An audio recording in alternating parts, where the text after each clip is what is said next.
Good evening and welcome to Poems On. I'm Al Basil, and this is, we're into year four. This is the second episode in year four. And our theme, a little bit of a different kind of theme, is new work. And our new guest is Charlotte Innes, and our returning guest is Timothy Steele.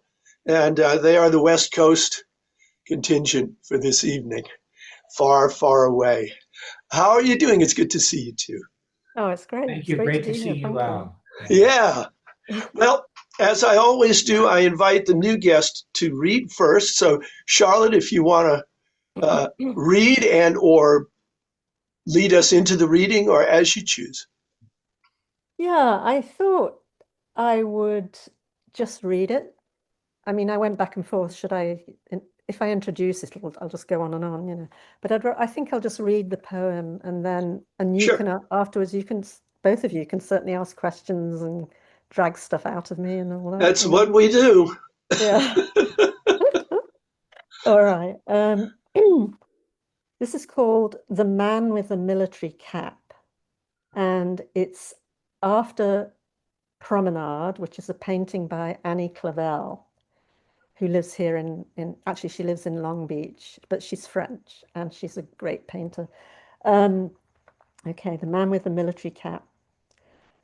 Maybe he knows what's in the air, or is it the girl he sees, waving from a topmost branch, her arms held high as if to celebrate success, yet wary?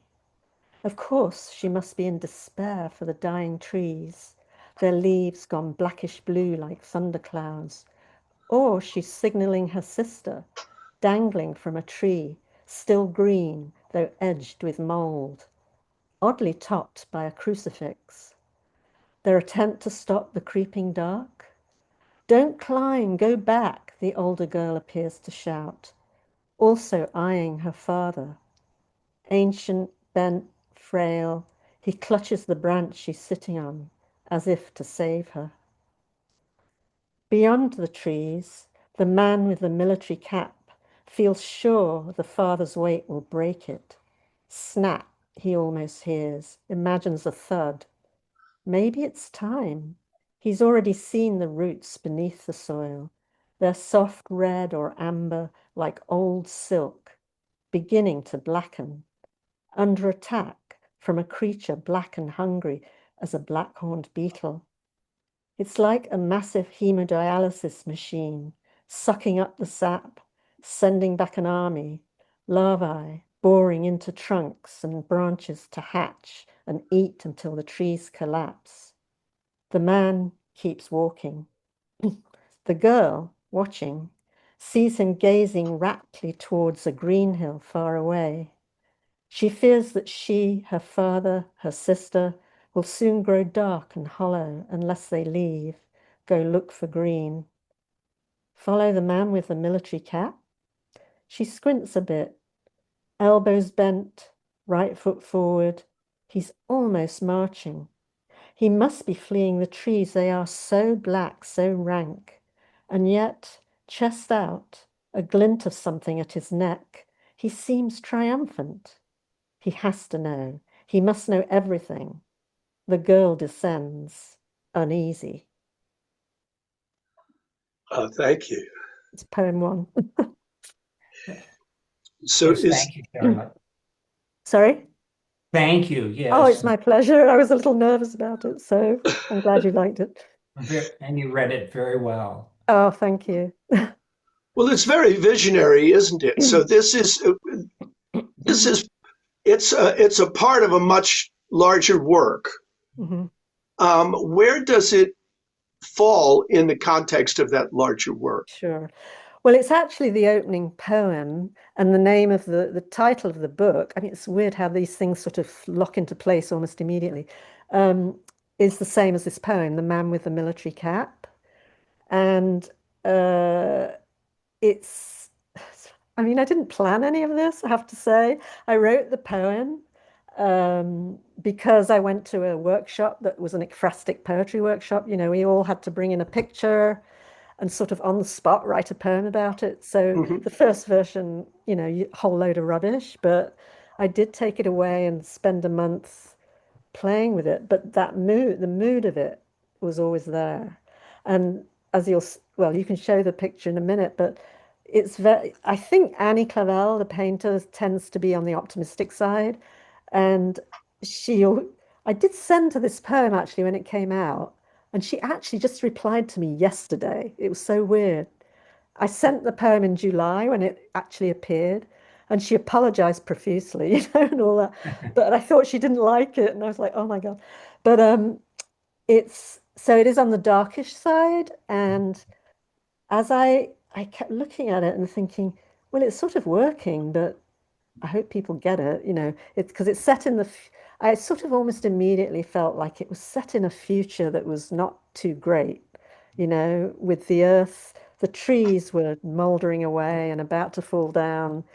And that was a sign of what's the environment is, or in my imaginary world, is like everything is, sorry, uh, just not gone.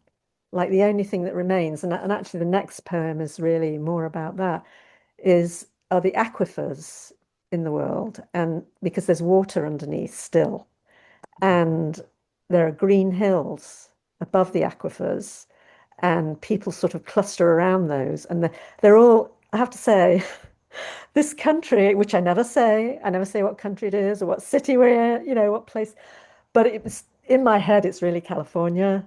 And I talk about later on an authoritarian president. So, oh, that's what's in for us. We're going to have authoritarians ruling us. And this was long before people, when did I start expanding it? Beginning of 2024.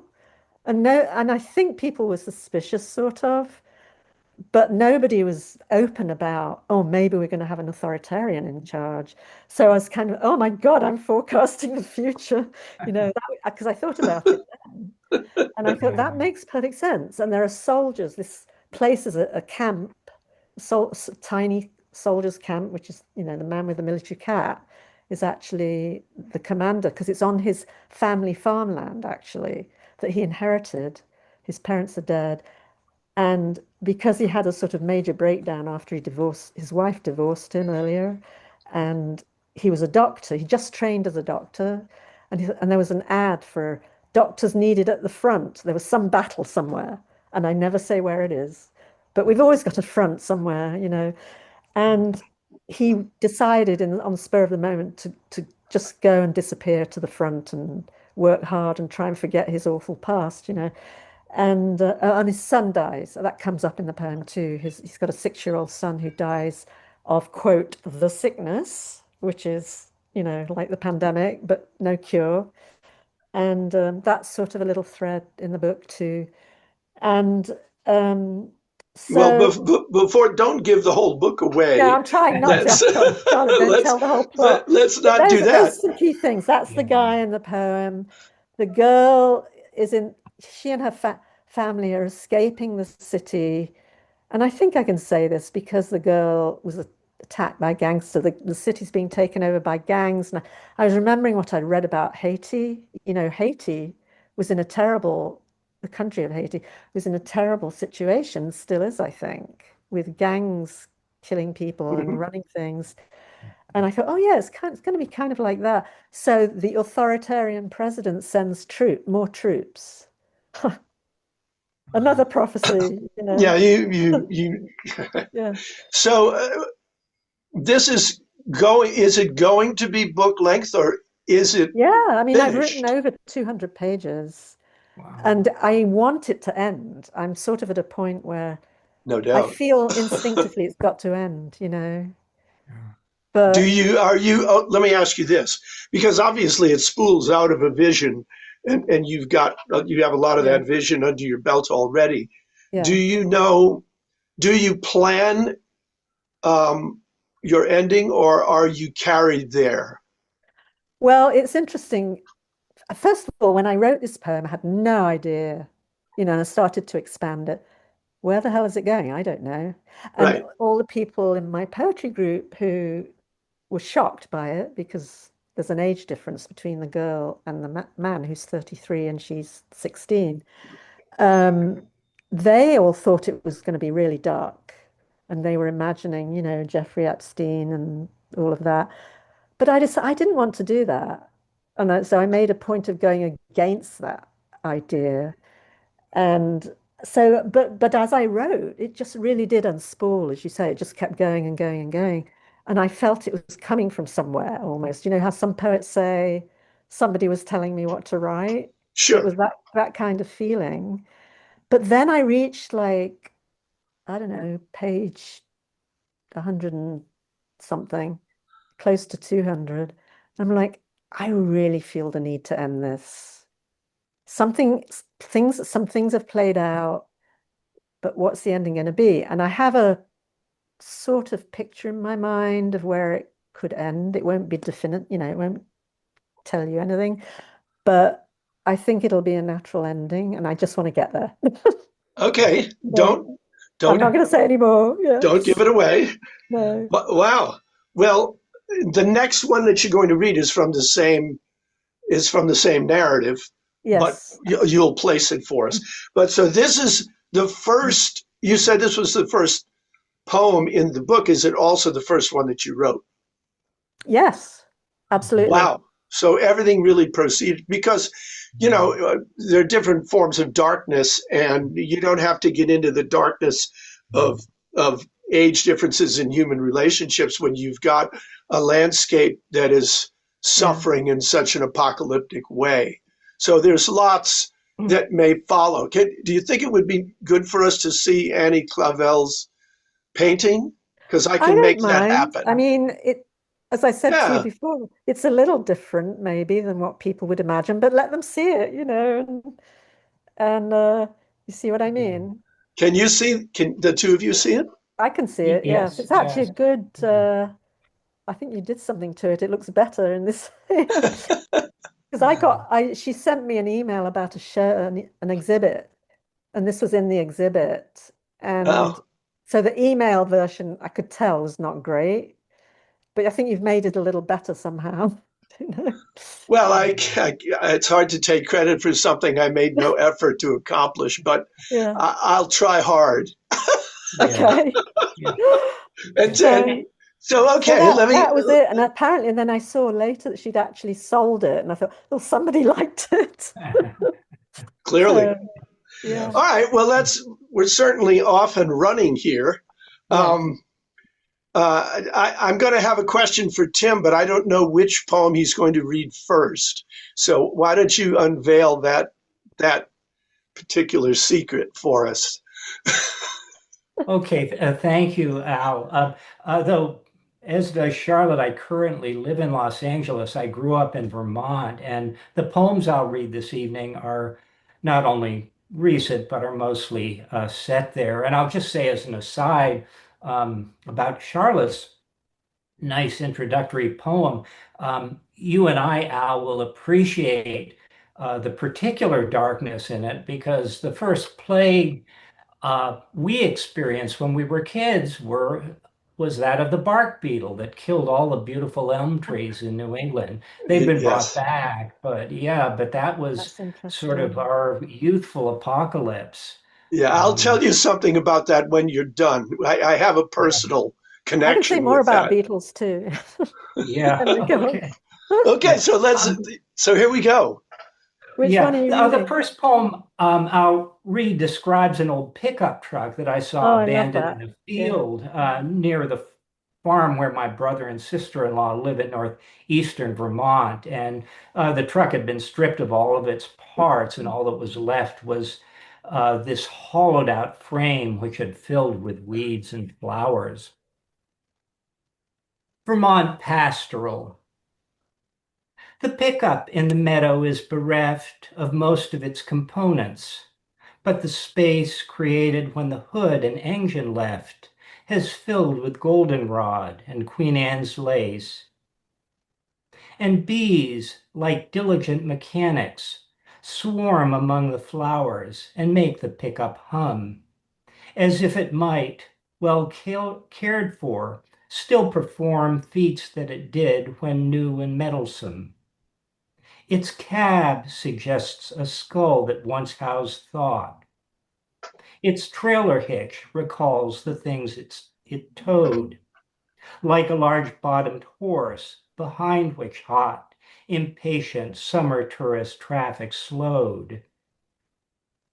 Young pickup trucks go racing on their way along the lake road, raising clouds of dust, transporting bags of mulch and bales of hay, rejoicing in their speed and wanderlust.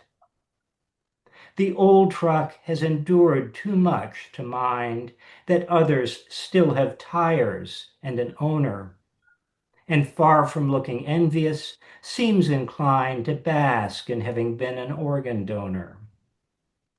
Indifferent to neglect as summer passes, unchanging as skies darken or turn sunny, it sinks more deeply into weeds and grasses, running on nectar and producing honey. Yeah, I absolutely love this poem. Can I say something about it? please. Yeah, I read it. Well, I guess people should know that we were given these in advance. We looked at each other's poems, and I like wrote all over mine. And the main impact was, oh my gosh, it's hopeful. It makes me feel better about getting older.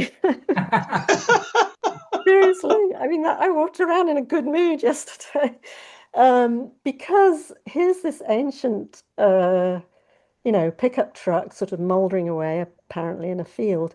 But instead of just sort of looking rusted and everything, it just all these flowers grow out of it, and the weeds, and it's just this lovely scene, and that it's actually useful because bees fly around it and honey gets made, and um, I just and it's beautifully written. I mean, it really made me feel good just to hear it and read it. Um, let's see, and the sound too. I think something about it, like it seemed very like you mentioned in an email something about flow, and Yeah. this one particularly just seemed to flow along nicely, and um, the sounds like hum and perform, and swarm, hum, perform. They're sort of soft sounds. Yeah. There are some harder sounds in it, but a lot of the time it feels very soft and encouraging. And then the ending got me because, first of all, the old truck has endured so much. Actually, yeah, it says the old truck doesn't mind these new, young things zipping past Young trucks. the young truck. That's I a love great that. image. And then the old truck has endured too much to mind. And it's like, yeah, it's true. When you get older, you sort of think you put certain things aside, not worth bothering with, And you just say it so beautifully. The others still have tires and an owner and blah, blah. And then I love the final stanza, indifferent to neglect as summer passes, unchanging as skies darken or turn sunny. And then the way it sinks deeply into weeds and grasses. And that's the sort of feeling of, well, yeah, we're all headed for the same place.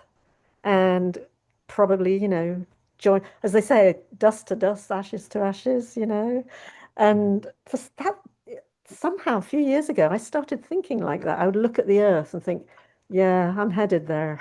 Yeah.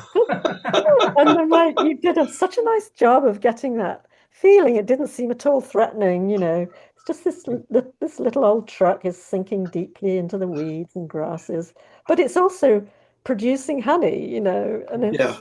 I it's mean, it just is, it's the natural way. yeah. And to also to hear Tim read it Oh, underscores what you just said, Charlotte, about the word choice and the sound of it, because there is a kind of a mellow patina to the language itself. yeah. And of course, the syncing we understand is a very slow, natural process. But so is the honey production. And the thing that I was immediately struck when I read this, because I used a poetry text many years ago, teaching a course that had in it part of a poem by William Stafford that used the image of a Hudson. A Hudson. Do you know the one I mean, Tim? I don't know.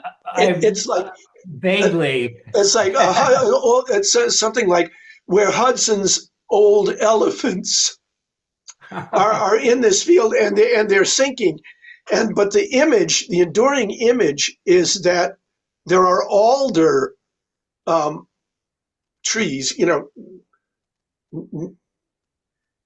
He calls them swords that have grown straight up through the carcass of these Hudsons. Wow. And it was always an image that stayed with me as the juxtaposition of one thing falling and the other rising, and one penetrating the other on its way upward. And you kind of have a lovely parallel to this in terms of production, without using a kind of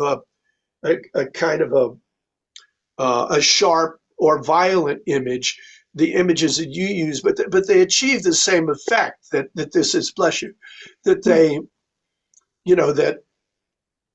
that these processes naturally move through one another. And I wondered if did you write this in, you say it's recent. Did you write it during the summer or as the summer was on its way out? I confess this is about 2 years ago now, and I think it was in summer, and I think it was after going east. It was actually in May to see my sister and brother in Boston and go up and see friends in Vermont. And if you know the New England landscape, Al. Yes. You always see, things like this sometimes out in fields, refrigerators, and how did they get there, and so forth.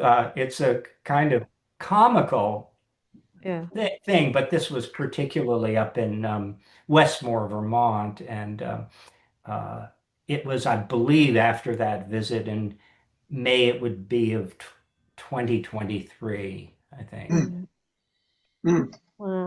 Well, yeah, I mean, it's of course it has absolute authority of observation. So, yeah, if you've been in that landscape, you know how true this rings. And if you haven't, I think you probably are still convinced. Oh, yeah, absolutely. I mean, actually, everywhere you see dumped stuff, right? Yeah, good point. I mean, cars, refrigerators, or just general stuff, are in fields and ditches. People but that imagery is usually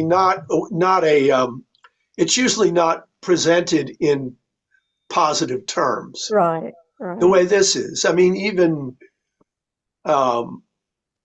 even the skull is not, it's not hard-edged and damning. It's a skull that once housed thought.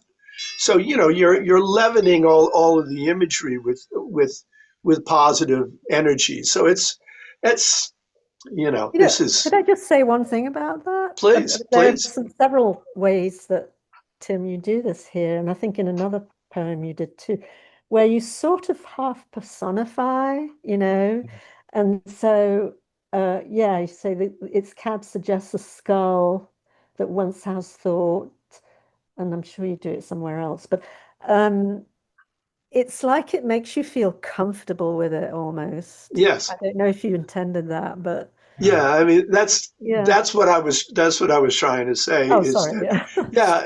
Well, you've said it better. That that there is a comfort involved, and we've seen many, many, many evocations of various kinds of decay presented in a harsh and foreboding manner, and this cuts against that, and that's nourishing to me. I'm grateful for that. Thank you. It's like a worldview. Some people are pessimists, yeah, and some exactly. people, yeah, and Exactly. some people just see good everywhere, No, that's absolutely right. Yeah. So, okay, let Thank me you. move us forward, but I have to Thank go you in a both. yeah, I've got to go in a different direction because I can't as much as I oh, I know what I was going to say. Um, when you talk about the the Beatles, right? You mentioned the Beatles, not in this Who, poem, but me? you did. Oh, Yeah, yes. yeah, but it was Tim that was talking about Dutch elm disease.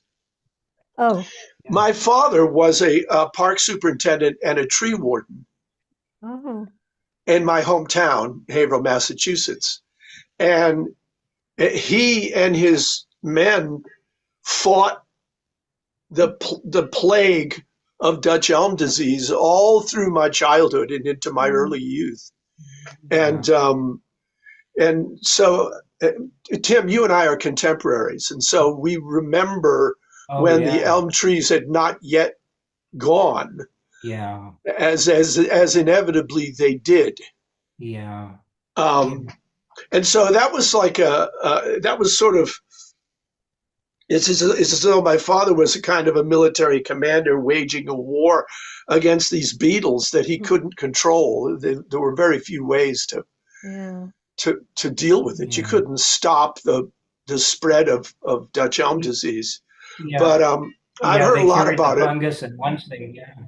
Yeah, Yeah. and I mean Yeah. he Yeah. would talk about that in kind of bleak terms because he it was his job to fight a rearguard action essentially. So it's got a strong personal um, Oh, okay. connection for me.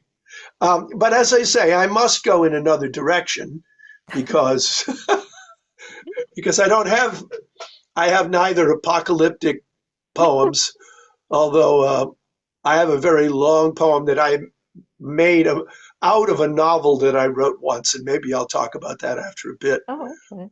But because it's a little different way of approaching novel cum verse, but that is not what's going on here. This is a poem that I wrote on Easter of this year. Which poem is it? This is it's called "They Look Like Asphodel," Oh, yes. Yeah. Right. and it's domestic. You'll be familiar with the elements, I believe. They look like asphodel. I reach up to the top shelf of the cupboard and on a whim take down a dinner plate I last used 50 years ago when you were still alive and you and I were lovers.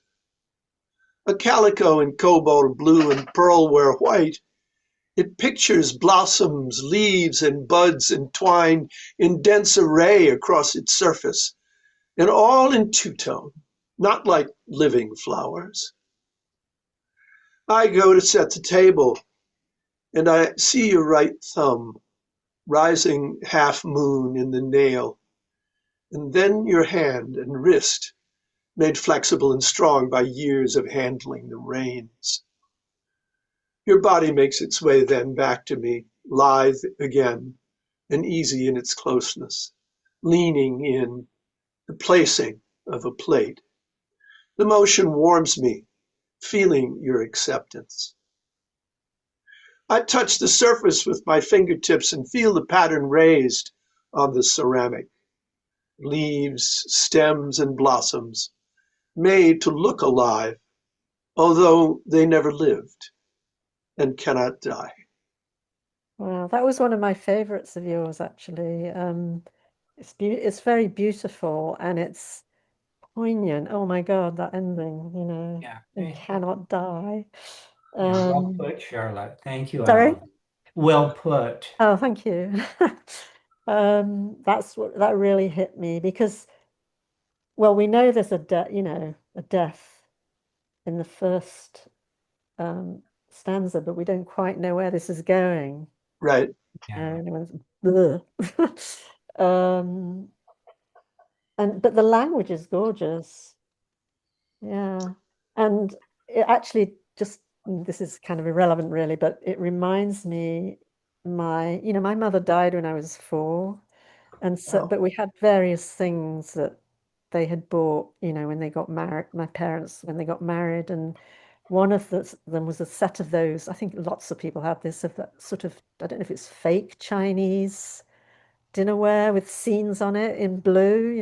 Yeah. Yes. And in fact, when my father died a few years ago, and I have some of it in my cupboard, now. Not that I use it, but it's familiar, very familiar to me. And it just really brought that back to me. Um, Well, I cheat just a little bit because yeah. there is a real plate, of course, and it did give me the inspiration for the poem. But the blossoms on the plate, although they are in dense blue and white, Mm. um, they don't really look like asphodel. They have a closer bloom. But I had to go with asphodel Oh, right. because Right. because of the reference, the classic reference. Yeah. So if I had said they looked like zinnias, it wouldn't have had quite the same effect. I know, you get a clue. When you see asphodel in the title, you're like, uh-oh. Yeah, it's gonna flirt with the land of the dead one way or the other, and Yeah. so this one does, although it doesn't stay there, it just refers to there, and in this case, there's a vision that returns. Um, Yeah. Yeah. Yeah. hmm, Indeed. well, so these are the things that come to me when I'm setting the table. Yeah. I have another poem called "The Cracked Plate," which is also from a real plate that I have that has a crack in it. And once the plate has a crack in it, you have a pretty good idea that its days are numbered. And the poem is about how I deal with that. And Oh, interesting. the way that I choose to deal with it is to just use it every day and let it break when it's going to Yeah. break. I have a mug like Because that has some special meaning yeah, that I and put do you just do you do you baby it? Do you nurse it? Do you try to extend I its just life? use it and think, is today going to be the day when it falls apart? Well, there you go. Yeah, that's much, much, much my approach. But it's beautiful. It has like raised, actually a student. Oh, it's very touching. I mean, when I used to teach full time, and students would give you things, Yes. And this was a girl who's still around LA. In fact, I think she's in the film business now, but she really wanted to read and write poetry, and she wasn't in any of my classes. So we would just meet at lunchtime and read poetry. And she was pretty good. But as a thank you present, I can't remember when she must have been maybe when she left the school. Um, these 2 handmade mugs. The other one did break fairly early on, but the one that I kept has hummingbirds on it. They're Huh. raised, you know, Nice. and I don't know why it's cracked. I mean, I've had cats. This is the trouble. Cats knock things over. So I don't know if it was the cat or me or what, but it has a crack going down one side of it. And I just used, but before that happened, I was like, oh, this is my special coffee mug. Oh, mm. But um, but I still, I use it less now. Like this, funny enough, this one is my Spetz's mug. I went on one Oh, of those courses that Alicia Stallings, I don't know if Uh-huh. she still does them on an island, a Greek island, which was Wow. amazing. Had a huge Wow. effect on me. I can Uh, I can imagine. yeah. Well, So that's let, another special one. well, since you're holding court here, let's have your second offering, please. Oh, really? Was I holding court? I'm sorry. Well, no. no, that's why we're here. Yeah. All right. Because Uh, this is going to be another excerpt from this long work. yes, yes. Hold on a sec. Um, yes. Now this one is called Rain, which they haven't had in 20 years. And and I when it got published recently, and so I added this little blurb underneath it so people would get it because this is all they had, you know. Mhm. Um, so I put rain, and then underneath it I put excerpt from the future, set in an army camp guarding an aquifer and a patch of green in a wasted world, which kind of thought, oh, good for me, I summed up the entire book in 3 lines, yeah. But it sort of gives people a clue about what's going on in this particular poem, you know. Let's see. And by the way, the lines are very long. I mean, that's the other thing. In the book, I've done, you see, I always feel embarrassed with someone like Tim, who's like so beautifully metrical. And I try, but I've sort of given up really believing that I'm a metrical poet. But I always feel like I want to be, you know, and I want the lines to have a rhythm that's metrical. And so I do a lot of trying to do iambic pentameter. And I think the first poem I read was actually a hexameter, trying to be. And this one, for some reason, maybe it's because it was the rush of the rain. I wanted really long lines, and I was trying for 9 stresses a line, which is really hard because, you know, when Wow. they break, it's difficult. Do they sound smooth? You know. What were you going to say something, Al? Or No, I'm counting as you speak. oh, I think there are some eight syllable ones and some 10 syllable ones, but mainly they're 9, I think. Yeah. Well, what's going to matter to me is how you read it. Yeah. We shall So, see. Okay. yes. So rain. The day it rains, a miracle. Everyone rushes outside, dancing and hugging, celebrating in soaked clothes, this respite from 20 years of drought. After weeks of holding back, Alex kisses Emily on the cheek. Emily yells, "It's my birthday, y'all! I'm 17." Alex begins to sing and everyone cheers. Soldiers and scientists mushing around, Esme still in her apron ditching her cooking, to sounds that some have never heard. Rain pounding the corrugated roof, exuberant drums, water sliding over their bodies, whooshing down the hill. An ode to harmony between all living creatures and the rock they live on. As in a fairy tale, the rain stops close to midnight and everyone shivers. Call to attention, Alex says to his second in command. Attention, PT yells. Alex steps forward. Everyone take a shower and wash potential toxins off, sounding like the doctor he really is. Those on watch, take your shower, complete your shift. Let's all meet in the fort at 8 to discuss our next steps. The soldiers race to their hobbit homes, as Emily calls them, carved into the hill.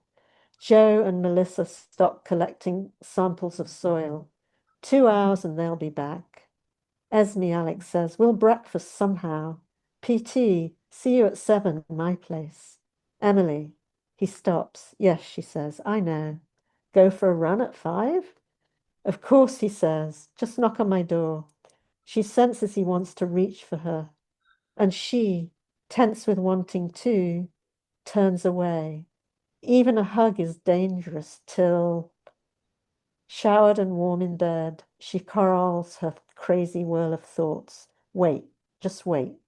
She'll go back to the city soon for college. Alex, his army contract up in the fall, plans to return to his job at the city hospital. 1 more year, till anything more than a friendly hug would not be thought a crime. But what of the kiss? She smiles. A birthday treat.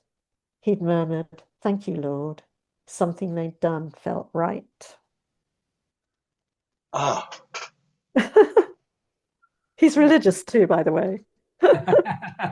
Make him, make him, you know, pure. Yeah. He's a Roman Catholic, so that was the trouble with his first wife. She got pregnant and wanted an abortion, and he said, "No, let's have the baby." And then their marriage fell apart, you know. Oh, oh, Yeah. uh, so Anyway, so the danger. This is layers upon layers of danger. Oh dear. You have external danger, the literal danger of the toxins. Yeah. And then you have the danger of this uh, supposed mismatch, Yeah. right? Yes, yes. Yeah. Yeah, Although they I really mean, get on well. I mean, you know. well, I'm not, Yeah. I'm not here to But you're argue right. with, That's gonna be everyone's first thought. yeah, Mismatch. Yeah. Yeah. Yeah. Yeah. Yeah. But there's also the wonderful exuberance of the rain drumming on the corrugated Oh, roof that thank you. that Yeah. wakes up and gives it that sense of excitement that is positive danger too. So Yes. yeah. I mean, Everybody's excited and happy, you know. the whole idea that, for example, Emily has never seen rain. Right. yeah. That's, I don't know. Are you acquainted with um, the Ray Bradbury story, All Summer in a Day? Oh, yes, because I think the kids read it at school. And I've tutored, I think it came up when I was tutoring. I stopped teaching, but I've tutored a lot in the last 10 years. Well, And I think that came up and I read it. yeah, Yes. if you remember it, I mean, it's a science fiction story, but what Bradbury does is he introduces something different about the situation, about the environment, but everything else in terms of how people relate to each other remains the same. And so in the story, this is on an imaginary planet Right. where the sun only comes out every, I think it I might can't be remember. it's Yeah. either 7 years or 20 years, but an immense amount of time, Yeah. and it's gray until the sun comes out. Let's just say it's every 7 years Yeah, I for think it's about right. 15 minutes. Was that all? Yeah, it's not for very long, Yeah. and then the dark descends again. And what the story is about school children Mm. who play a prank on one of their classmates Yeah. and lock him in a closet during the entire time that the sun is out. Right. Is it a boy or a girl? I, I, For some I reason I think think it's a girl. Yeah. maybe I remember it as a boy, but I haven't read it since about 1960. So Oh, okay. you've encountered it more recently than I But have. my memory is terrible now. But Well, but the point is still clear yeah. that you've shifted the you've shifted the alphabet of of the environment. So there are some things that don't exist. But humans, I mean, kids are still mean to each other, and they still do Yeah. all the things that people do here when the sun might come out every day. And so it's only the circumstance that makes for the particular irony that this child is now got to wait another 7 years to see the Mm, sun for maybe the first time. So I thought of that when as you were laying out the yeah. terms of the environment, the the pernicious nature, I mean the danger of the environment, that you can't even go to sleep before you shower off the possible toxins that are on your skin. Yeah.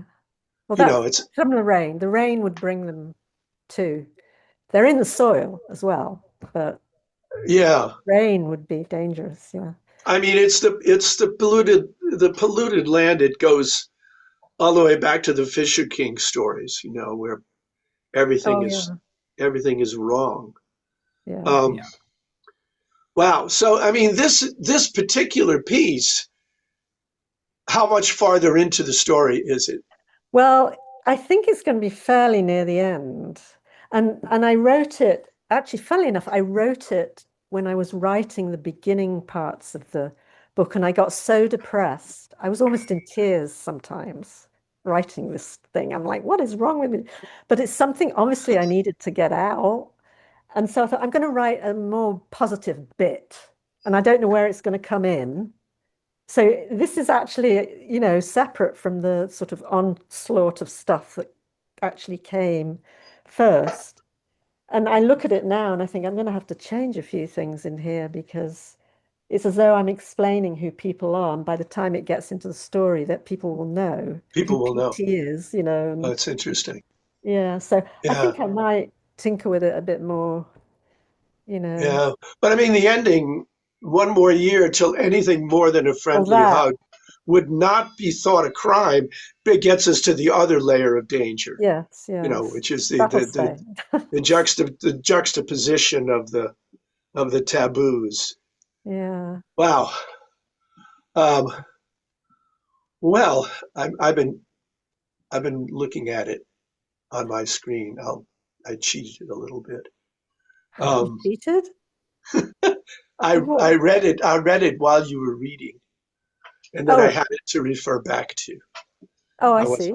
I wasn't really That's not cheating. cheating. No, No. not really. Um, okay, well let's move. Let's move along. Um, so Tim, it's up for number two. Oh, okay. Thank you, Alan. Thank you, Charlotte. Oh, sure. Um, the second poem, I guess, is another poem about an object. When I was young, my mom and aunt had a cottage on Lake Oh, Champlain where our family summered, and there was a swim raft out on the water. And as Ah, much as yes.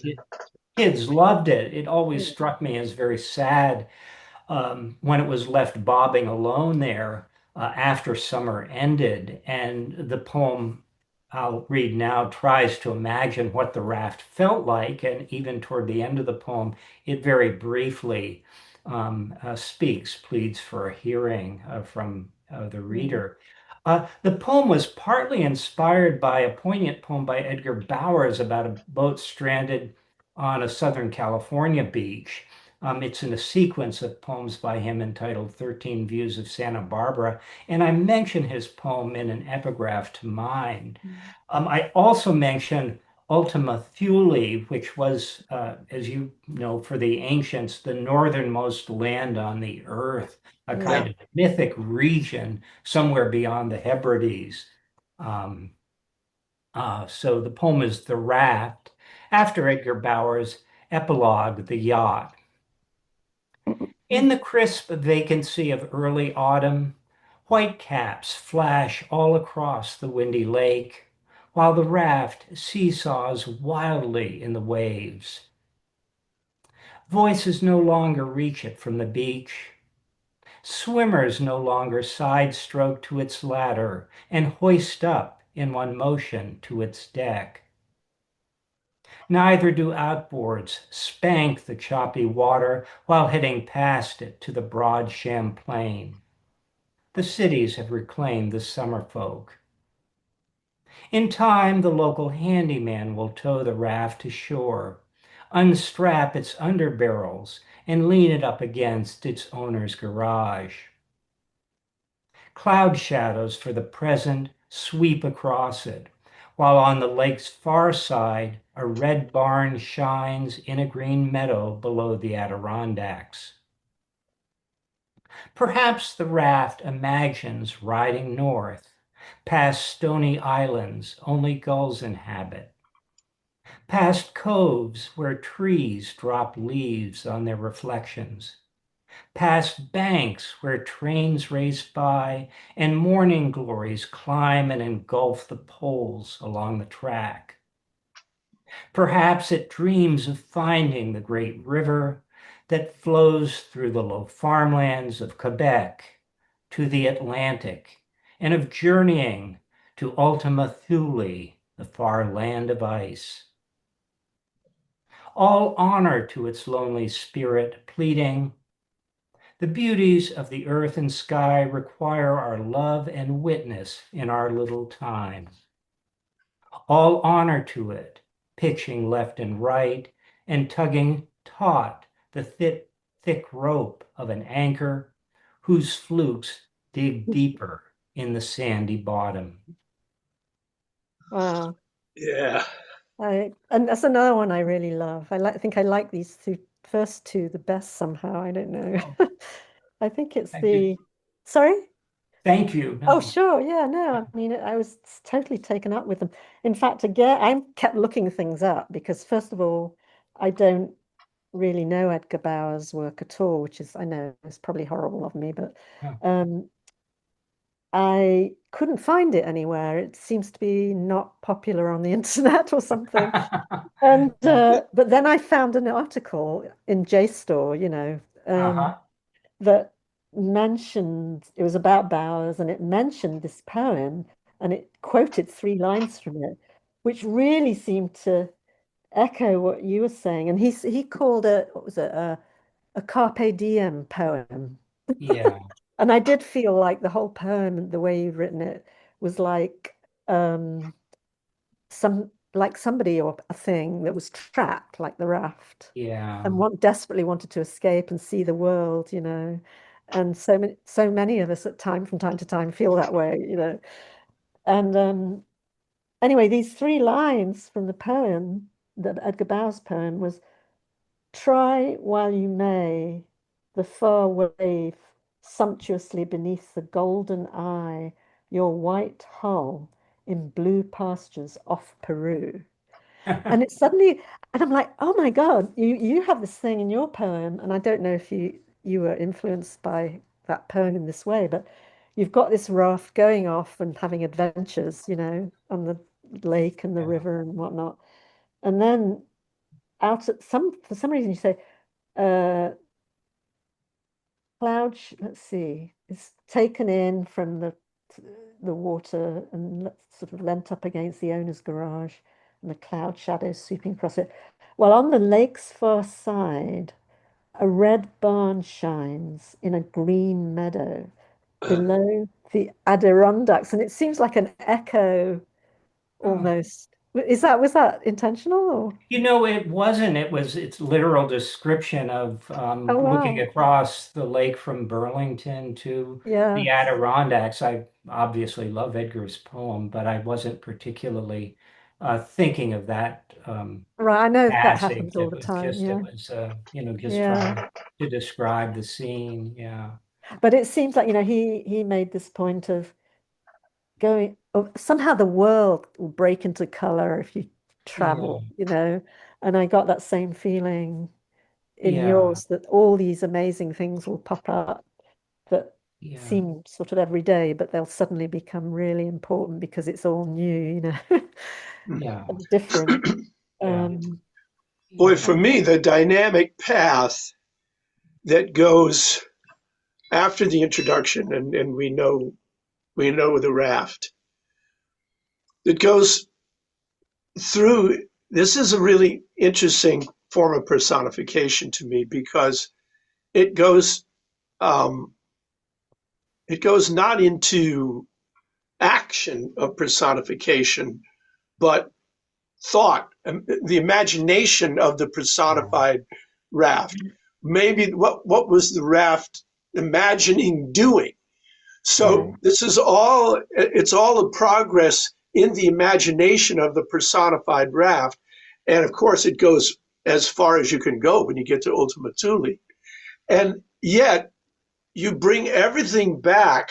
And to me, what really makes it work is the final image, of course, is one of being stuck fast. all right. The one of the anchor that does not allow it any range Yeah. really at all.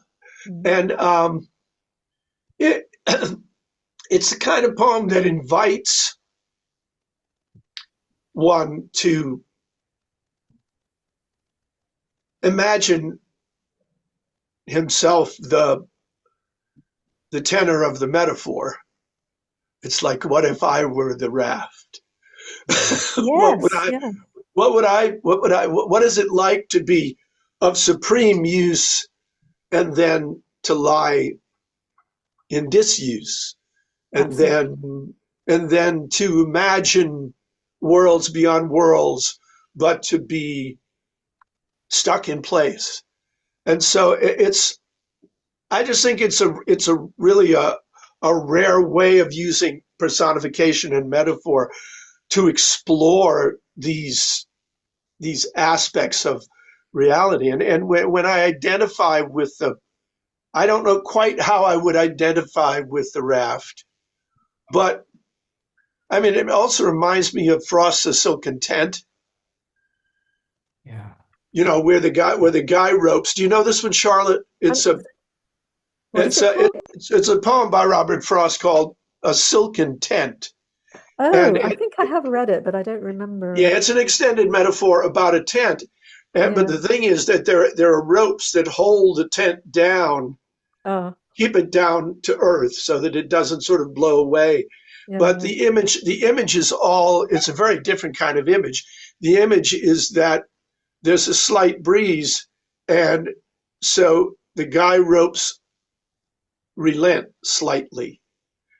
And the last line is of the slightest bondage made aware, that only when there's a little breeze does the tent recognize that it's Oh, held down. And the ropes are even named in the poem as love and friendship, bonds of love and friendship.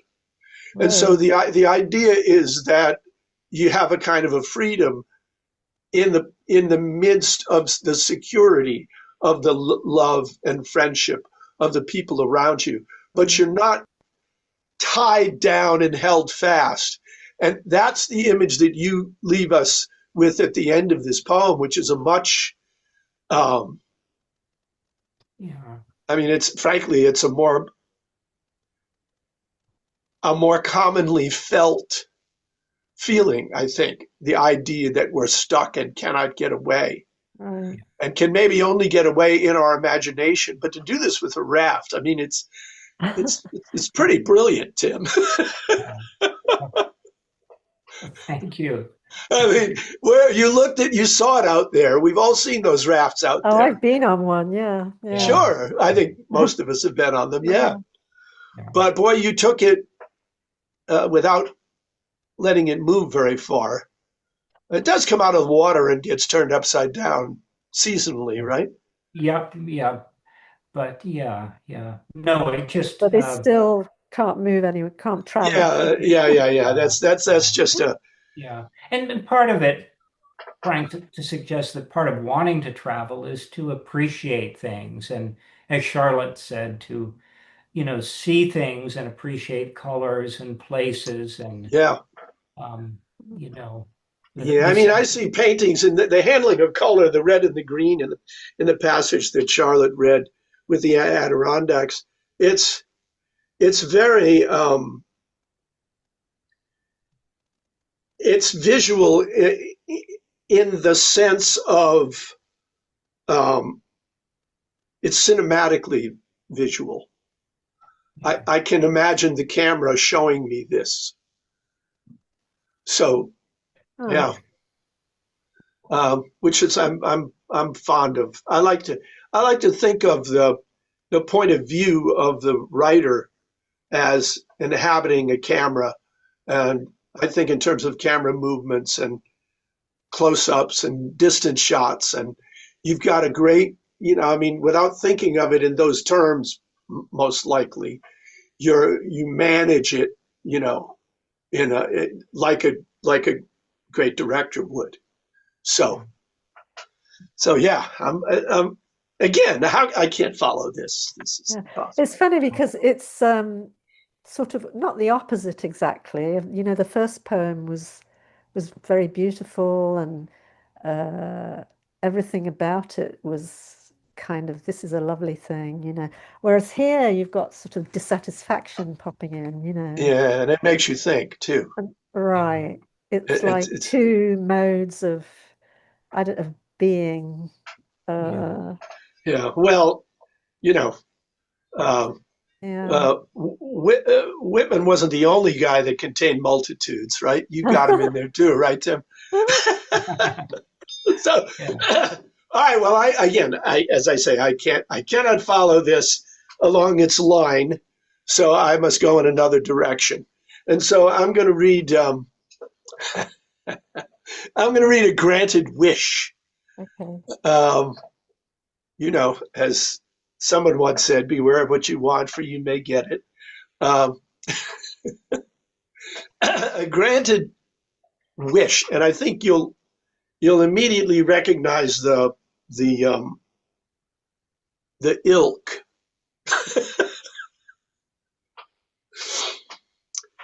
He was disconsolate at the rejection. He visited the oracle of love to plead his case, was careful to remove his hat and wipe his shoes to show respect before he crossed the threshold. It was clear the goddess had heard all of it before. You must remember, when a woman doesn't feel the same way that you do, the gods themselves will never interfere. You self-styled lovers seem to think we'll overturn the rule of nature just to make you happy. We have to get along with nature too, We can't afford to break her rules. A woman has the right to be attracted to whomever. It's a mystery, and we don't pretend to understand it. But we respect it. We don't change her mind. But I'm not asking that you break a rule, he says. Just this one time, make an exception. If we made one, we'd have to make a million, sighs the goddess. Surely you see that. What if I make the game more interesting? And how do you propose to do that, says the goddess. It had been a humdrum day. Change her mind and make her want me. I'll do anything you say. Pay any price. I'll have to ask my manager, the goddess says, and cloaks herself in mist.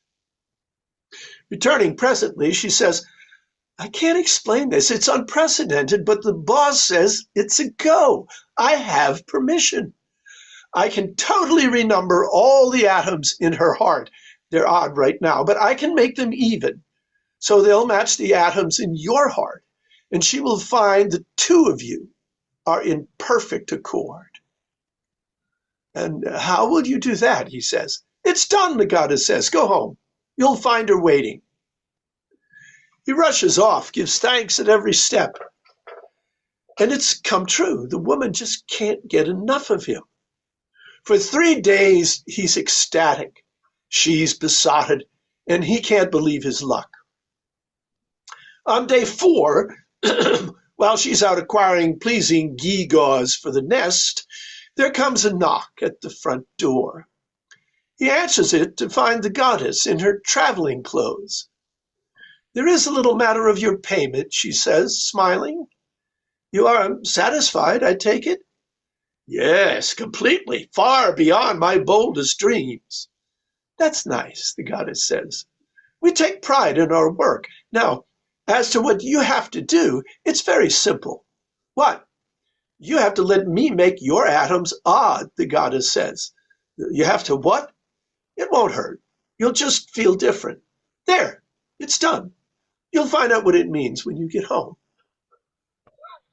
I got really pissed off with this goddess. She wasn't being straight with him. It's not like you're giving your soul to the devil or something. It's like she tricks him, right?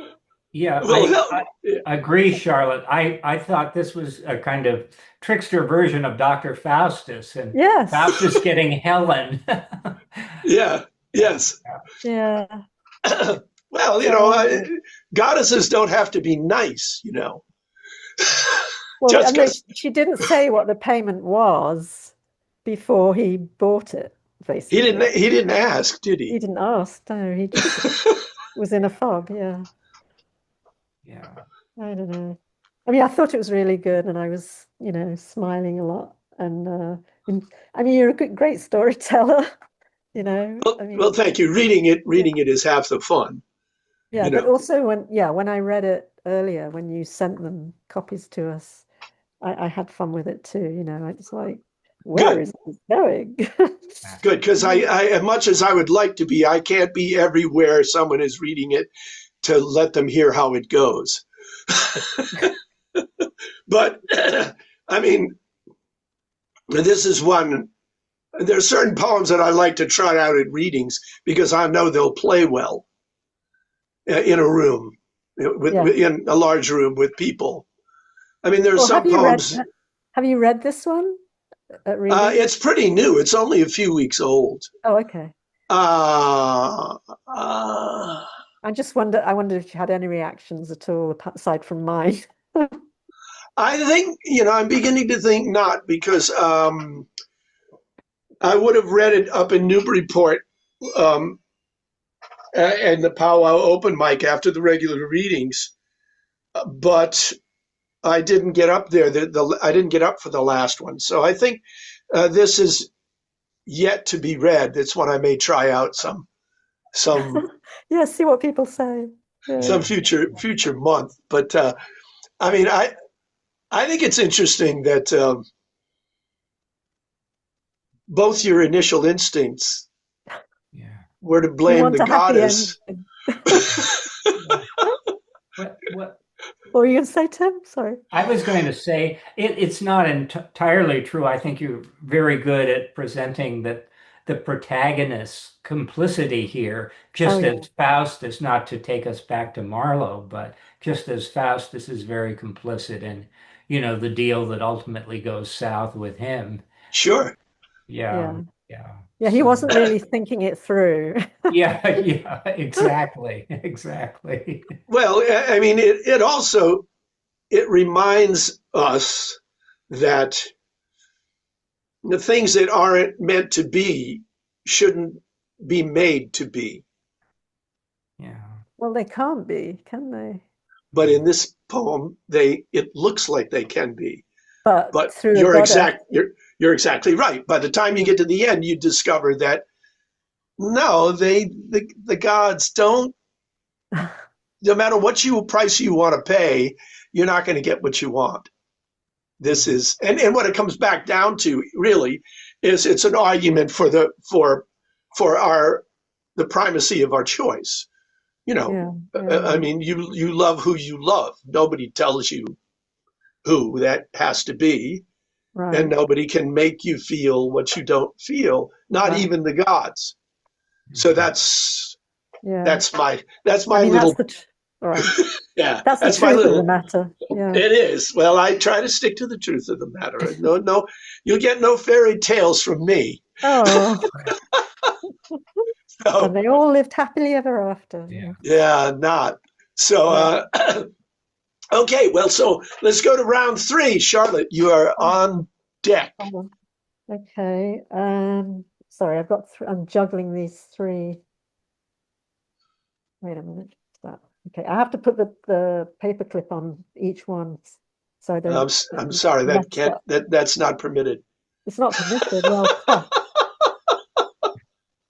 Well, I'm very good at mixing things up. Okay. Okay, so we've got Tim's and yours, and now mine. Okay. So the next one I'm going to read is the next one it's next in line, Like a Violin. And I'll just read it, I think. Maybe I should say, is it this one?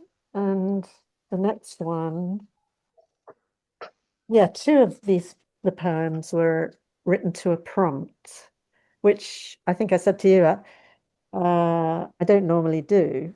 And it just so happened that the head of our poetry group, Sarah McClay, who's a very good poet, started doing a month. We used to I haven't been going because of writing this book, so, but she does have this monthly get together where she wants us to take away a prompt. She talks about some aspect of poetry, whatever it may be, and then she says, now take this will be a good prompt. And if you're feeling, I've always been a bit skeptical about prompts, but if you're feeling like, well, nothing's coming to me, they're very good that way. So this was like, she what did she do? She said, think of a part of the body, all these different things. Think of a I don't know, piece of furniture or something. And you wrote, and a color, yes, I know, because red was the color that I chose. And somehow make a poem of it, you know. And she had other directions too, but I just went with that, you know, like here's a pile, here's a sort of word pile, and I'm going to do something with it. I don't know. So anyway, so this is called Like a Violin. Oh, and also, God, there are two rock groups that I really love, and they both, or one of them, well, I was going to say they both have a fiddler, although the Waterboys, whom I really like, their fiddler left, which I'm really unhappy about because he's great. I mean, both of these guys are just incredible. I like the violin anyway, but fiddling is a whole other thing, you know. Yes. And I just, so that was in my mind too. I think she probably said, "What musical instrument would you choose?" And I'm like, "Oh, of course, the violin," you know. So that's kind of by the way. Like a violin. It was probably spring, probably by the lake, where you first heard a red-winged blackbird sing. Two clear notes and a trill, like a violin, hinting of tough times, you said, and release. You said it was like getting caught by cold rain, drenched in your shorts and the red t-shirt you'd worn for decades until you ripped it up for rags. The way cold and rain can heighten pleasure, you said, like a soak in a long hot bath, followed by dinner, spicy chili with rice, like reading the news by a fire, drink in hand, thinking, I have a roof over my head.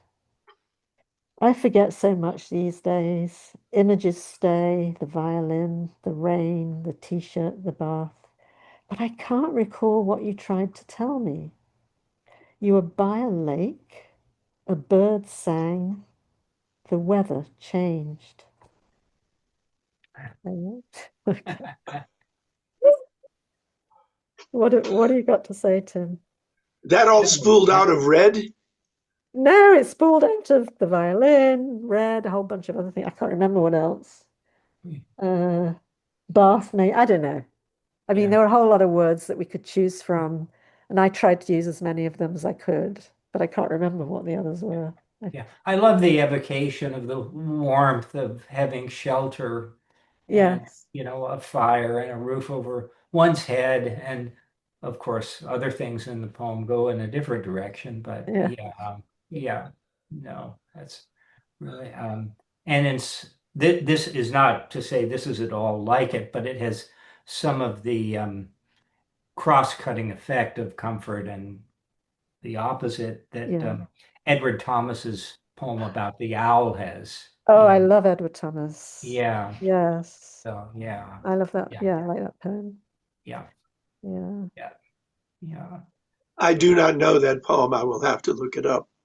yeah. yeah, yeah. It's a great one, as Charlotte says. Yeah, yeah. And it very much, and yours is very much in a very different way in that spirit. People have said that to me before that I'm like Edward Thomas, but I don't kind of go out of my way, you know, to do that. But I mean, he's from England and he wrote about the English countryside, you know, and stuff like that. But it's odd. I mean, I'm always very flattered if I'm Yeah, compared yeah, with Edward Thomas. Yeah. yeah, But I mean, surely our influences are only partly conscious ones. Oh, absolutely. Yes, So of course. Yeah. yeah. Who knows? yeah, and I mean, very often, I had to learn Adelstrott at school, Oh, and it's the one poem that's really stayed with me. And I was thinking about that recently because it was at a time, well, it was just before he went to World War One and died, but it was also at a time when the English countryside was probably much more beautiful and full of birds. It has all these birds singing in it, yeah. does and they, Adelstraw, is that a poem that has a train ride to a yeah. place? Well, it stops in a quiet. Actually, I've been there. I made Yes. my father and my stepmother take me there on a trip once. Oh, And I wanted to see what Adelstrott was like. And it is this lovely little village in, I forgot, is it in Gloucestershire? Anyway, somewhere down that way. And yes, he stops at the station and it's a very small place and he sees the name, you know, the name Yes. of Adelstrott. and it doesn't move, you know. Someone coughs, right? I keep remembering Yeah. bits of it. And he just starts taking in stuff, you know, like the birds singing and the meadow sweet, all these different flowers. Yeah. And it's very evocative, Yeah. you And know. the consciousness beautifully expands from the immediate particular locality out to Yeah. Yes. surrounding Oh, countryside it at the ends with end. all these counties listed, right? Yeah. Oxfordshire and Yeah. Gloucestershire and the Yeah. other, I can't Lincolnshire. remember. Yeah. Yeah. Yeah, Yeah. yes. That one I It does. actually It goes know. like that. Yeah. Wow. Yeah. Anyway.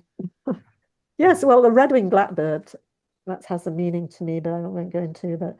I thought I have to put a bird in here, so I picked the red-winged blackbird, which is American, you know. Well, I mean, the imagery is concrete and very specific, and Yeah. so much of it comes down to feeling. It's not quite touch. It's it's the feeling of being soaked or the feeling of being near a fire. It's kind of an environmental touch. Mhm. Did you feel, I think people got confused when I read it in my workshop, but I think it's all one sentence, isn't it? No, almost, yeah. But it's really her trying to remember what he said and what he thought.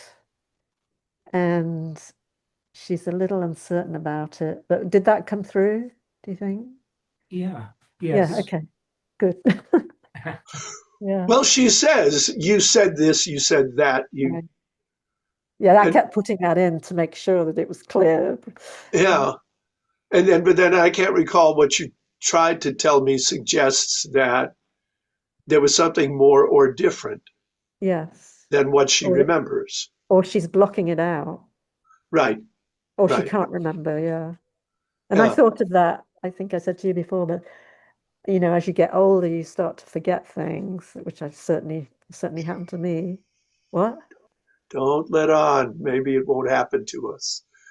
Oh, it hasn't happened to you? Oh my God, now I feel awful. Okay. Uh, so it was sort of partly that was on my mind, you know, maybe she can't remember. She can't remember because she doesn't want to think about it. Right. But So this was yeah. this was specifically from a prompt. Well, just this collection of words Yeah. that like a grab bag of words, yeah. And so you didn't um so then how did it you didn't plan it in advance. It sort of you let it come to you. Yes, absolutely, yeah. You let the influences kind of converge to produce this. Yes. And now and again, because my memory is so terrible, I looked at the list and thought, what have I missed? I want to get them all in if I can. I don't know if I did. But so I kept checking the list and thinking, how can I put that in, you know? But I think it worked out in the end. I hope it did. Yeah, I mean it's got its you know eh, any poem either has its own inner authority or it doesn't. And Right. if it does, then however it achieves its inner authority is secondary. The point is, it's Yes. got it. I And totally agree so, with you. I mean, I yeah, and might this have written a, yeah. works for me. Yeah, I Um, was going to say I might have written a poem like this without the list of words.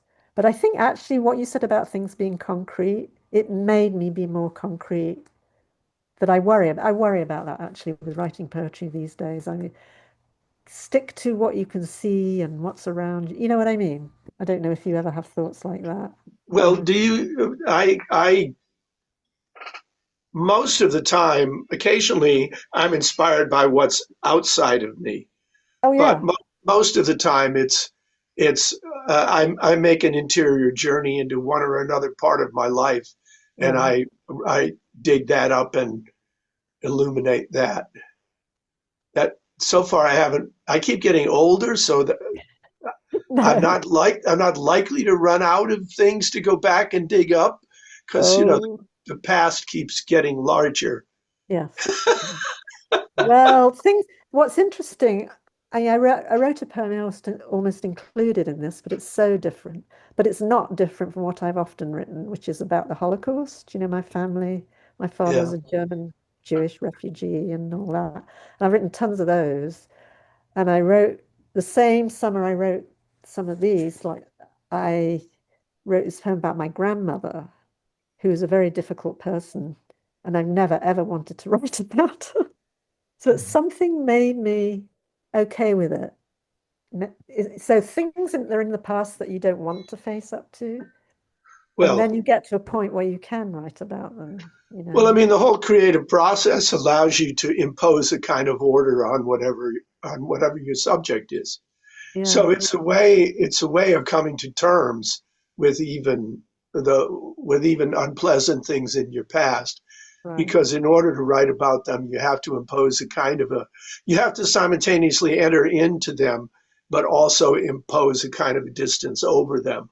And so it changes your relationship with your past because it changes your relationship with your memories.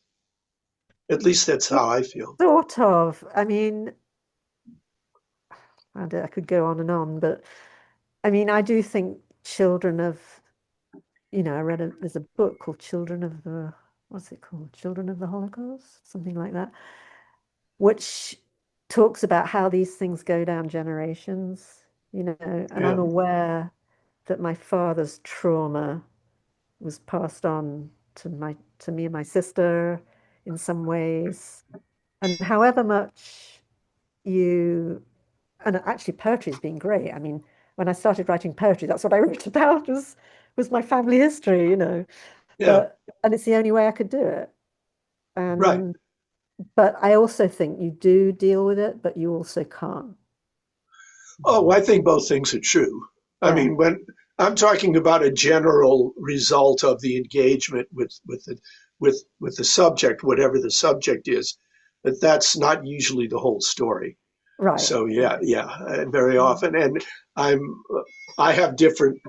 I mean, the raw material I have to go back to is different from yours, so I can't. I wouldn't generalize too Right. far on what I said. But I mean, it is. I think in general,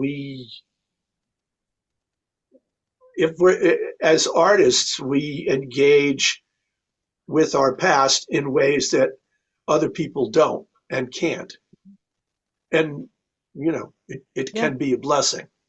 It may not be enough blessing, it may not but be enough, right? yeah, but it still is a Yeah, blessing, I think. yeah. So okay, let's.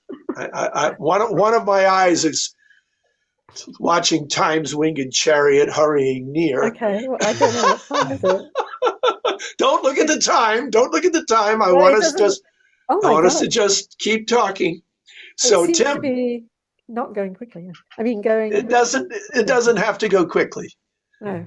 It just has to go. Yeah. Okay. All Okay. right. So sorry, who is it next? Tim is up with Oh, his third. thank you, Al.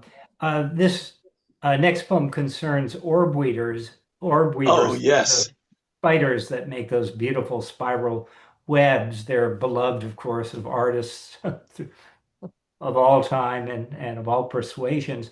They have, as you guys know, I'm sure, a life cycle that's very short, just about a year. They're born in spring, mature and mate in late summer, and then are most prominent in autumn when the females spin these beautiful wheels, these beautiful webs, and then lay their sack of eggs and die. You find them, I've talked about Vermont, but you find orb weavers throughout the hills and canyons of Los Angeles right now, and they're really Oh, prominent, and then they vanish. Um, the poem does allude to the most famous of literary orb weavers, the yes. barn spider, Charlotte Yeah. Katak Charlotte's Web. Yeah. in Charlotte's Web. I love that book. Yeah. Yeah, a different species of orb weaver than the ones we have around here, but memorable to be sure and Yeah. beloved. I should mention that the at the toward the end of the poem, I speak of rain, and thinking of Charlotte's fine poems about water and rain. In this case, though, rain is the verb meaning to preside over. It doesn't refer to precipitation. And of course, one thing Al talked about reading poems, one has to think of reading poems is that there are so many homophonic words in English that Yes. we just have to, clarify them from time to time when uh, the audience doesn't have the text. Um, Orb weavers, ubiquitous now falls in town. They'll vanish as the season ebbs. Till then, we pay them due regard, and working in the shed or yard, steer clear of where they, upside down, hang in the center of their webs. Disturbed, they scramble to a rafter or drop and hide where leaves have fallen. At times, fog beads their webs with wet, and wind-blown twigs are all they net. At times, balked of the prey they're after, they catch and dine on grains of pollen. We read in the great wheels they rig, epitomes of patient skill. Some of us think of E.B. White, whose spider used her webs to write encomia for her friend the pig and made him too renowned to kill. Before they perish, they'll prepare a brood of future engineers. They'll find a safe spot to attach an egg sac. Come spring, young will hatch, and casting silk shoots to the air, balloon away to their careers. For now, these ancient ones remain, matrons of the autumnal scene, plump and attired in black and gold. They spin in nights enriching cold, their galaxies of strands, and reign under the stars of Halloween. Yeah. Great. Yeah. You're Thank you. doing something similar. I guess you do this quite often. Is you use personification and stuff from, but you're not making them human beings. They're still very much spiders. I think it's very clever the way you do that. You bring in this reminder of how we relate to things, but you're not taking away from the sort of spiderness, Yeah, I think is great. thank you. Yeah, I love it. So this is the rhyme pattern. I've seen it fairly often. Do you do you have a sense of where it comes from, or who used it a lot, or uh, Gee, I don't know. I do know, and I'm sure you and Charlotte can perceive this. When I was a student, I was interested in the rhyme schemes of George Herbert and Thomas Oh, Hardy, oh yeah. uh, and I'm sure you can find poems. I'm sure in both, for instance, those authors that have a rhyme scheme, something like this. Yeah. And what is interesting about stanzas like this is you can work with a couplet, you can work with cross rhyme, and you can mix different kinds of rhyme patterns together as opposed to simply writing one couplet after another or A B A B. yes, Um, like that. So, but I think I don't know. Um, I wasn't thinking of any particular poet or poem that used this rhyme scheme, but I'm sure, um, as I say, you can find it in Yeah. poets we all love and I that yeah, think I've seen that it a fit lot, but into I this. never knew if it had a name. I don't think Yeah. it. Oh, I don't know that. I don't think this, as far as I know, this doesn't have a name. Um, There's a six-line stanza that goes A B A B C C that takes the Italian. It's common in Italian poetry, sesta oh, rima. yep, But this poem, which goes A B C C A B, I'm yeah. unaware of its having a name, but It we feels can name familiar it to me. tonight. You know, Oh, it is familiar. Yeah, yeah. yeah, I want to say though that as familiar as the rhyme pattern is to me, I, it feels to me like I've encountered it in with pentameter rather than tetrameter lines. uh-huh. Does that make sense to you at all? Certainly, maybe so. Yeah, yeah, I'm um, sure it's been tried in all sorts of ways. yeah, Yeah, I mean what it points up for me is because when you've got the shorter lines, I mean in some respects the shorter lines are easier to work with, but if you've got a rhyme pattern that's unusual, you've got less room to hit all your markers, if you know what I'm saying. yeah, yeah, yeah. Um, yeah. It just occurs to me to say that sometimes because these play off again against shorter or even more familiar forms, it's interesting. You can just get an extra thought in. And I wasn't thinking of this particular poem, but there's a wonderful poem from Robert Frost's A Boy's Will called November. And it sort of feels like it should be ABAB, but my sorrow when she's here with me thinks these dark days of autumn rain are beautiful as days can be. She loves the withered tree. She walks the sodden pasture lane. He just slips things in. There's a suddenly you get A, B, and then another B, and Yeah, it just sort of tilts things, the music of the stanza in a different direction. And also it, as I say, for me at least, and I think, a superlative poet like Hardy or Frost or Herbert, it seems to be a way of just, darting some extra intellectual or mhm. emotional charge Yeah. into the poem. Yeah. Wow, I would interesting. think it would be. Sorry, go Oh, go ahead. ahead. Well, I was just going to say, You. you mentioned the short lines and with the rhyme scheme. And I've never tried this, but I imagine one thing that might sort of happen, that might happen in an annoying way is that they might sound too sing-songy. But you don't, I know you don't do that, Tim. You never do that. And you always somehow cleverly uh, shift the emphases in Yeah. each line, and it makes it sound interesting. And it's not highlighting the rhyme. Yeah, It's very clever. yeah. So, are you aware of that? You probably are aware of that. Yeah. I guess yeah, yeah.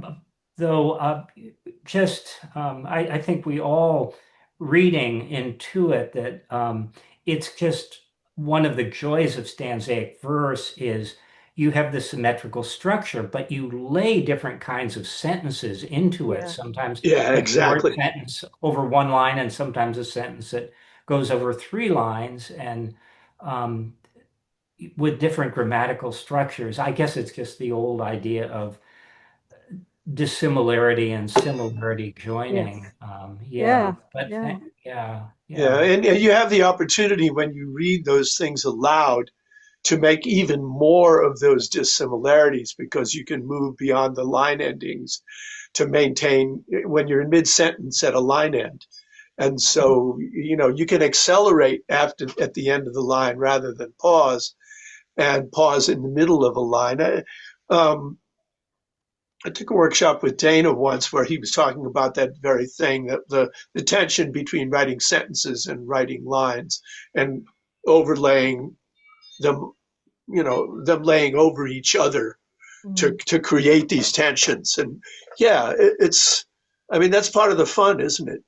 yeah. yeah. It's, I guess it would be perhaps not so easy to explain to people who don't engage in this peculiar activity why it's fun. But Yeah. also, it's in a weird way. People who do free verse are not metrical at all. They don't understand that it's actually freeing to Sure. have a structure and it takes you places that you don't Yeah. expect. Yeah. I do Well, think that's really yeah. important.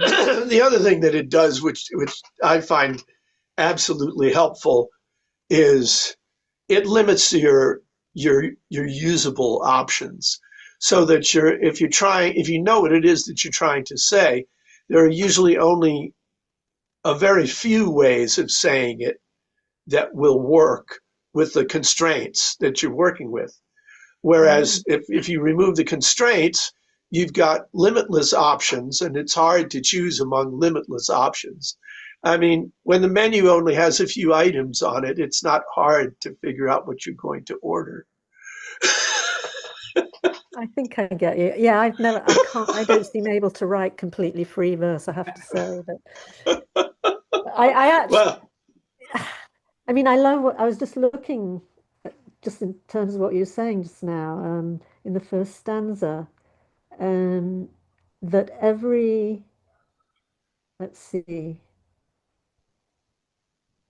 well, the whole first stanza, okay, ubiquitous now falls in town. Okay, it's timing, the time, the place.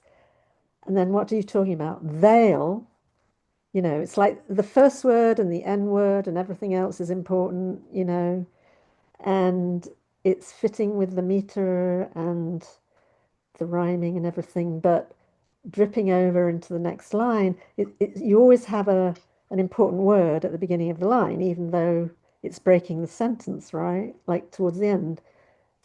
And working in the shed or yard, steer clear of where they are. That's important.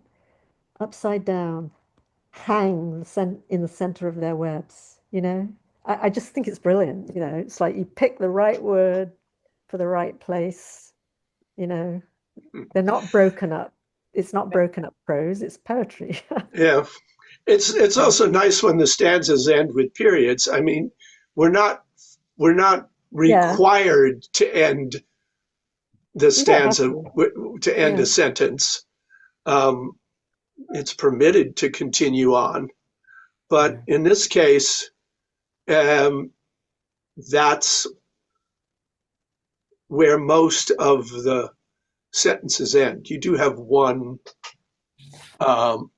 windblown twigs are all they net, where you've got a complete sentence and a complete line in the middle of stanza two. The rest of them continue on. Mhm. Yeah, which is, I like that. I like there's you need to have some momentum and swing, you know, if you're being metrical, it can't be Yeah. regular. Not It's can't be got too regular, no.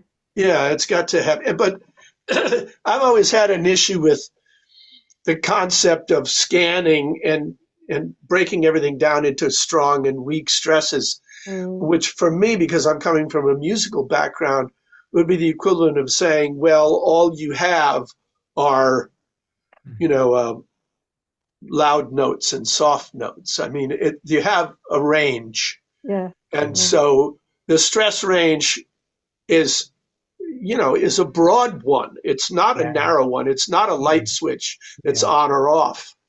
And I often bemoan the absence of better um, notation for those subtleties, just as we have in music. Yeah. Well, so who was it? Gerard Manley Hopkins, because he was doing sprung rhythm, he liked to put accents on word. You Yeah. must read this word as a stress. Well, So that's where, yeah. He sort of went crazy I, if he had arcs and under arcs and double accents and double reverse accents. yeah, And I um, remember looking at a very nice collected edition that Kathy Phillips did of his work, and she just said something like, if we tried to do an edition of Hopkins that included all of his notation, we'd bankrupt Right, Oxford University right, Press. right, right. I There's read that no way we somewhere could. recently. Yeah, Yeah, I've That's been reading. classic.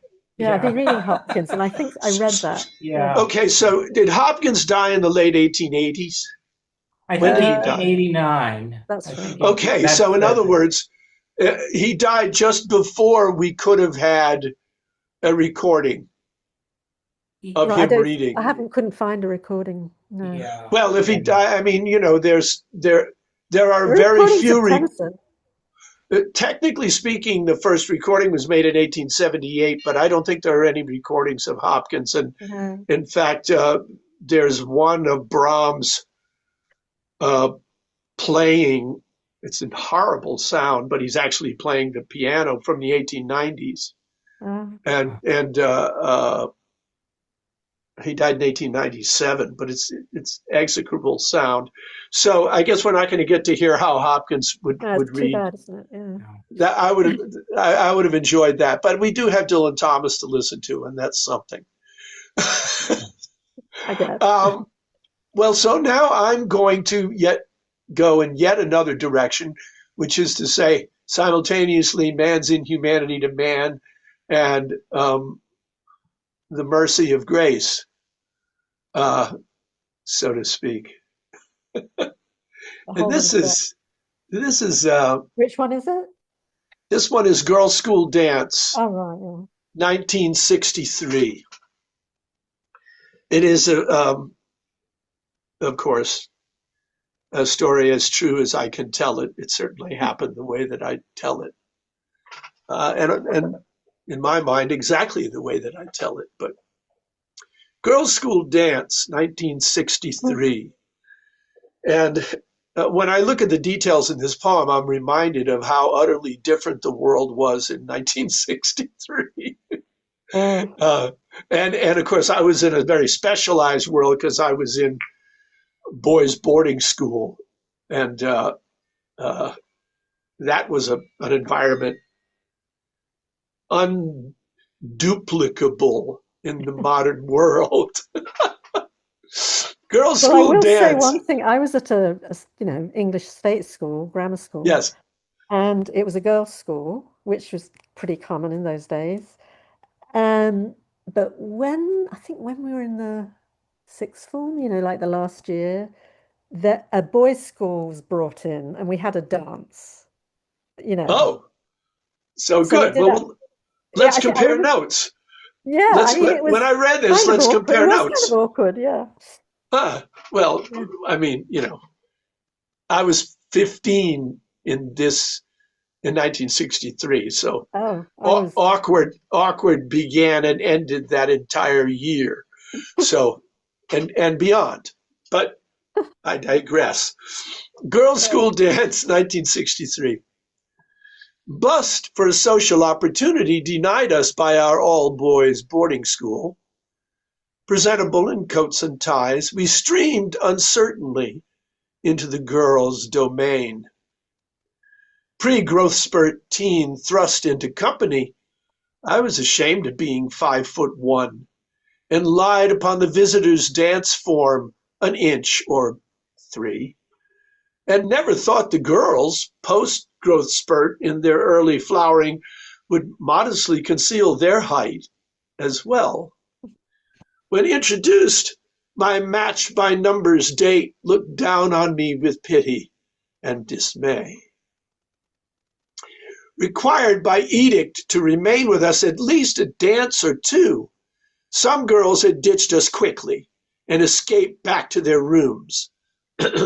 So I was standing with the boys abandoned. Across the floor of lurching youth, I saw a quiet one who settled in an armchair and sat placidly, taking in what passed for proper, healthy teenage social contact. Like me, she seemed to be here to observe. No one went over to her with a mind to strike up a simple conversation, though she was cute and charmingly arrayed. Emboldened by the fact that she was seated and had no way of looking down on me, at least at first, I weaved through the ungainly and repressed and navigated to her. She was surprised to see a boy approach, as though it never happened, but she looked at me a bit uncertainly, then smiled, and we were off into a back and forth that seemed, after a lack of posturing, to disarm us both. As I was warming to her wit and how it felt to talk together, I looked down and saw her brace and why she wasn't dancing. She'd been made to dress and come to this, but she had no illusions. This display was not for her. Observing was a way to make the best of it. She was clear-eyed and candid, spoke of her condition, how one leg was shorter, and while she got around with difficulty, regular life was fine. Dances were not. We talked at length, eventually at ease. Forgot about the heaving teens around us, both surprised, relieved to find each other, becalmed, far from the antics of the crowd. As it grew late, I made a careful offer.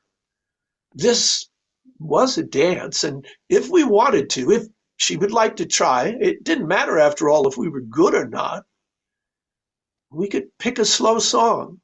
I could help. And she said yes. And we got up to dance.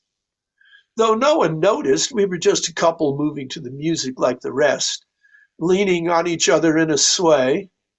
No one could tell how care and trust allowed us to be equals, for a time, in balance.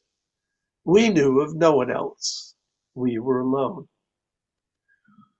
Once the lights went up, we said goodbye. Slightly disheveled boys got on the bus, one with a deeper thought than all the others, as we were brought back to the world of males.